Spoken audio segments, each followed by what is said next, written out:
Lanjut belajar Azure. Kali ini kita akan belajar mengenai bagaimana kita men-setup Windows 10 Virtual Machine dan kita men-setup multiple user menjalankan aplikasi di dalamnya secara bersamaan. Sebelum itu, jangan lupa Anda subscribe ke channel ini untuk Anda bisa mendapatkan notifikasi ketika ada video-video baru dari channel ini. Sudah? Oke. Di beberapa perusahaan, ada kebutuhan untuk mengkonsolidasikan desktop-desktop dari usernya ke dalam sebuah server atau virtual machine di cloud. Microsoft sudah memiliki teknologi ini, itu disebut sebagai Virtual Desktop Infrastructure atau implementasinya di Azure itu adalah Azure Virtual Desktop. Gunanya apa?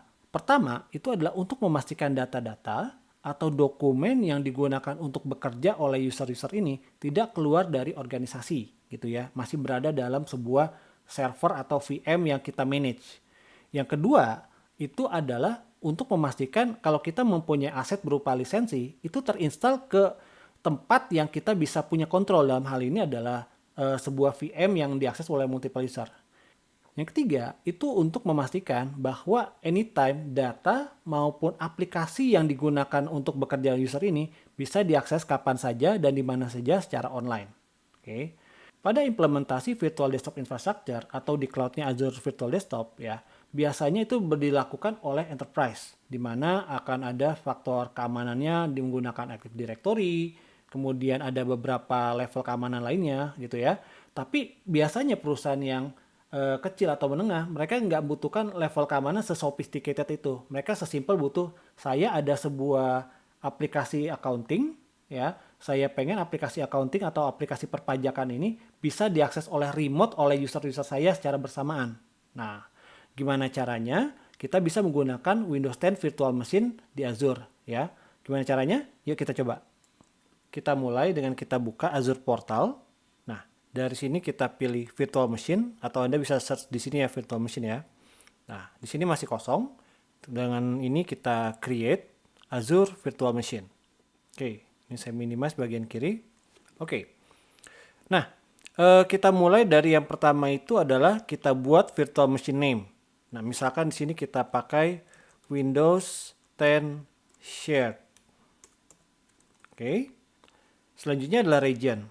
Region ini adalah negara atau area di mana nanti kita pilih data center, kita letakkan virtual machine kita.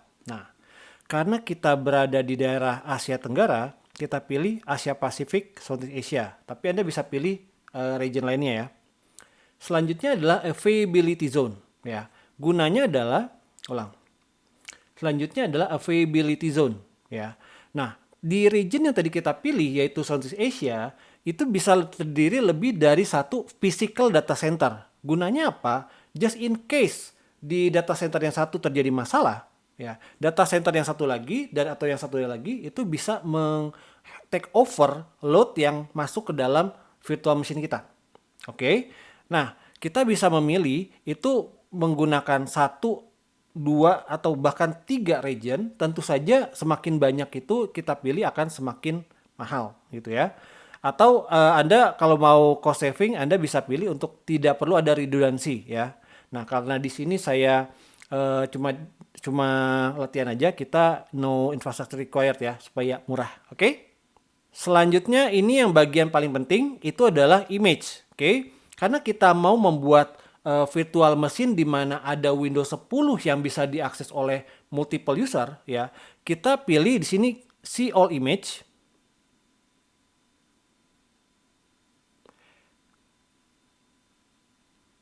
Lalu di sini di Windows 10 ya, kita select, pastikan Anda memilih Windows 10 Enterprise Multi-Session. Harus ada kata multi-sessionnya ya.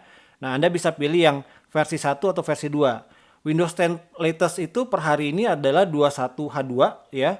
Nah, jadi kita pilih aja yang 21H2 Gen 2, oke? Dan pastikan sekali lagi multi-session, oke? Nah, selanjutnya kita pilih ukuran dari virtual machine ya. Kita lihat dulu seal size. Dari sini kita bisa memilih virtual core atau virtual CPU, kemudian juga berapa besar RAM atau memori dari virtual machine kita, dan kemudian juga kecepatan baca tulis atau maksimum IOPS dari virtual machine kita. Oke. Nah, kalau kita kecilkan dulu di sini terdiri dari banyak jenis dari virtual machine ya, atau family virtual machine. Oke. Nah, supaya nggak bingung, saya akan pilih yang paling generik, yaitu adalah D ya. Di sini adalah D versi 5. Nah, saya akan gunakan 8 core aja. Oke. Nah, saya menggunakan 8 core dan saya akan pilih di sini adalah D8 AS V5. Tapi practically Anda bisa menggunakan any version dari virtual machine. Oke. Nah, dari sini kita pilih select. Selanjutnya kita membuat administrator account. Ini adalah account admin atau account admin pertama yang akan kita jadikan ulang. Selanjutnya admin administrator account. Ini adalah Selanjutnya adalah administrator account ulang. Selanjutnya adalah administrator account. Inilah account admin yang akan kita gunakan untuk pertama kali kita login ke Windows 10 nanti ya. Nah, misalkan di sini adalah Sagi gitu ya. Dan kemudian masukkan passwordnya. Selanjutnya adalah inbound port rules ya. Untuk sekarang kita skip aja karena untuk latihan hari ini kita hanya gunakan untuk remote desktop aja ya. Nah, selanjutnya adalah yang tidak kalah pentingnya. Anda harus mengkonfirmasi bahwa Anda tuh mempunyai license untuk bisa mengakses Windows 10 secara remote di Azure. Oke, yaitu Anda mesti mempunyai license misalnya adalah Windows 10 Enterprise atau Windows Enterprise E3 ya. Oke. Di sini saya klik confirm. Kemudian kita pilih next. Selanjutnya adalah this option. Kita akan memilih disk di mana OS itu tersimpan itu menggunakan disk tipe apa? Apakah modelnya itu adalah premium SSD, ini yang paling kencang, kemudian standar SSD lumayan kencang, atau standar hard disk drive ya, ini yang paling ekonomis ya. Tentunya makin ke atas itu semakin mahal, semakin bawah semakin murah. Oke. Untuk latihan kali ini saya pilih premium SSD. Oke. Nah, kita juga bisa membuat drive lainnya, misalkan drive E, drive F gitu ya di sini dengan cara kita klik create and attach new disk. Untuk sekarang kita skip aja dulu. Oke. Nah, di page ini kita bisa men-setting networking ya. Tapi sekarang saya akan skip aja ya. Kita pakai opsi default, manajemen juga pakai opsi default ya. Kemudian juga teks juga saya pakai opsi default. Oke. Nah, terakhir kita akan berada di halaman review and create ya. Yang mana ini akan mengkonfirmasi konfigurasi yang tadi kita sudah buat. Oke. Kalau Anda sudah review dari konfigurasi ini, Anda klik create.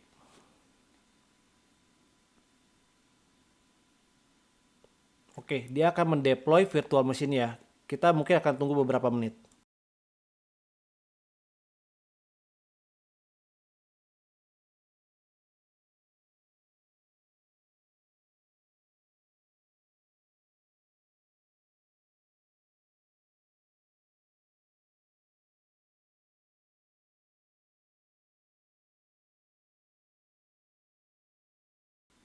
Oke, kita sudah selesai mendeploy Windows 10 Multisession VM ke Azure ya. Tadi dibutuhkan waktu sekitar 3 menit ya. Sekarang kita lihat hasilnya ke Go to Resource. Oke, ini adalah dashboard dari virtual machine kita ya. Sekarang kita akses ke virtual machine kita dengan cara di sini klik connect menggunakan RDP. Oke, download RDP file. Kita klik di sini untuk connect. Oke, connect. Kita gunakan username dan password yang tadi kita masukkan pada saat kita membuat VM ya. Oke, dia menanyakan sertifikat, kita don't as again aja, klik yes.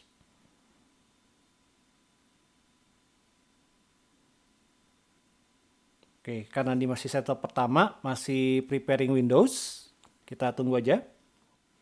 Oke, ini tampilan awal dari Windows 10 ya. Saya akan menginstal beberapa aplikasi dulu untuk kita bisa mendapatkan nanti feel-nya seperti apa ya. Oke, saya barusan selesai menginstal aplikasi Microsoft Office dan Bing Wallpaper. Nanti kita gunakan untuk side by side multiple user ini untuk bisa kelihatan masing-masing bisa bekerja bareng ya. Nah, Sekarang kita buat dulu usernya. Ya, gimana cara buat usernya? Ini ada triknya adalah kita Windows R, ya, ketikkan di sini control user password to. Oke. Klik OK. Nah, kita tambahkan user lainnya. Misalkan di sini add. Nah, username-nya adalah user 2. Passwordnya, Anda masukkan passwordnya. Oke, next. Oh, perlu hintnya ya. Biasalah. Nah, password biasa. Finish. Kemudian kita add lagi usernya. Add. Ini selanjutnya adalah user 3. Masukkan passwordnya. Selanjutnya kita tambah lagi add. Di sini adalah user 4. Oke, masukkan passwordnya. Oke, kita sudah membuat user utama yaitu admin Sagi dan user 2, 3, dan 4. Sekarang kita balik ke host komputer kita. Selanjutnya kita coba login sebagai user 2. Tadi kan kita sudah download RDP filenya ya. Kita tinggal jalanin lagi aja RDP filenya. Nah, tapi kita jangan login sebagai user Sagi. Kita pilih sini more choice. Oke, different account. Ini adalah user 2. Ini user yang tadi kita buat ya. Nah, masukkan passwordnya. Kalau muncul message seperti ini, artinya user ini belum terauthorize untuk bisa melakukan remote desktop. Nah, kita balik dulu ke admin tadi ya. Nah, ini kan masih berjalan. Oke, ini adminnya masih berjalan di sini. Nah, untuk kita mengenable user 2, 3, dan 4 bisa melakukan remote desktop ya, dari kondisi kita login sebagai admin, kita masuk ke control panel. Oke, kemudian pilih system and security. Nah, kita search di sini adalah remote. Nah, allow remote access to your computer. Nah, dari sini kita pilih di bagian remote desktop, kita pilih select user yang kita enable ya. Nah, di sini kan Sagi admin ya, already has access. Nah, kita tambahkan user 2, 3, dan 4. Add, advance, find now. Nah, di sini ada user yang tadi kita buat, user 2, 3, dan 4. Oke. Oke. Nah, ini kalau ke bawah kita remove. Oke. Oke. Nah, saya balik ke host. Kita coba login lagi ya. Nah, untuk login ke user 2, kita jangan gunakan file RDP yang tadi kita download ya. Kita lakukan ini, run, ketik mstsc. Oke. Nah, masukkan IP dari server yang tadi kita sudah buat. Nah, di sini kita masuk ke dashboardnya, copy IP-nya di sini. Nah, kita paste di sini. Oke. Nah, Anda nggak harus memberikan port 33389, tapi itu nggak wajib lah ya. Nah, pastikan Anda tidak login sebagai user admin. Dalam hal ini Sagi. Kita login sebagai user 2. Oke. Kita klik connect. Nah, masukkan passwordnya.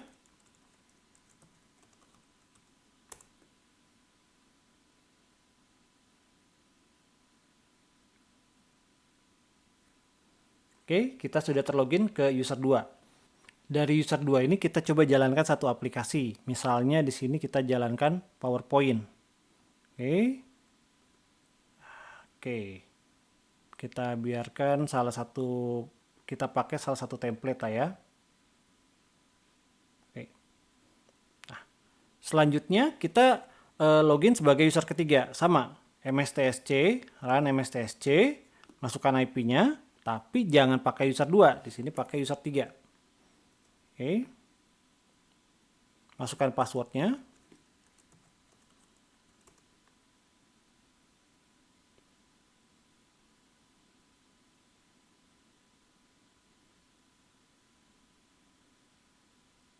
Nah, kita sudah terlogin sebagai user 3. Kita coba jalankan satu aplikasi. Misalkan kita jalankan, tadi kan udah PowerPoint, sekarang kita jalankan Excel. Oke. Misalkan saya pakai ini.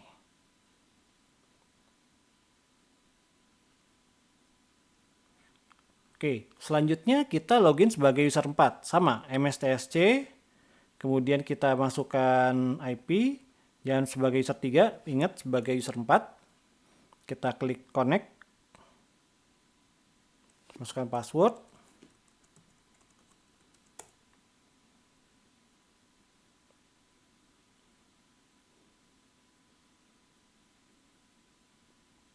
Nah, kita sudah terlogin sebagai user 4 ya. Nah, misalkan di sini kita jalankan satu aplikasi, misalkan akses ya. Jangan akses karena merah. Kita jalankan di sini adalah Word. Oke. Close. Nah, oke, Word. Nah, sekarang kita switching ke user admin. Nah, dari user admin ini, nah ini kan masih terlogin ya. Misalkan di sini kita buka aplikasi juga. Aplikasinya misalkan apa ya? Dia buka adalah Outlook. Oke, nggak apa-apa lah nggak login. Yang penting dia buka aplikasi. Nah, di saat yang sama kalau misalkan kita klik kanan Task Manager, nah more detail akan kelihatan di sini. Ada ada 4 user terlogin secara bersamaan. User Sagi, user 2, user 3, user 4. Oke, nah ini kelihatan nih 4 user login secara bersamaan. Sebagaimana tadi terlihat dari Task Manager di account admin, laptop saya sudah terkonek ke 4 account, yaitu user Sagi, yaitu user admin, user 2, user 3, user 4. Sekarang mari kita put mereka side by side di layar saya. Nah,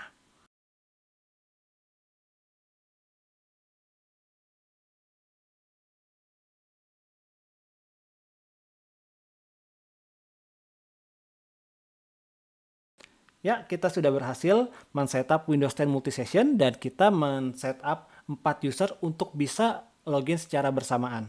Sebagai catatan, karena pada contoh ini saya menggunakan Microsoft Office ya, setiap usernya itu require license Microsoft Office. Jadi bukannya satu Microsoft Office license tapi 4 Microsoft Office license ya. Bisa Anda menggunakan Microsoft Office yang di Microsoft 365 atau Office yang terbaru misalkan Office 2021.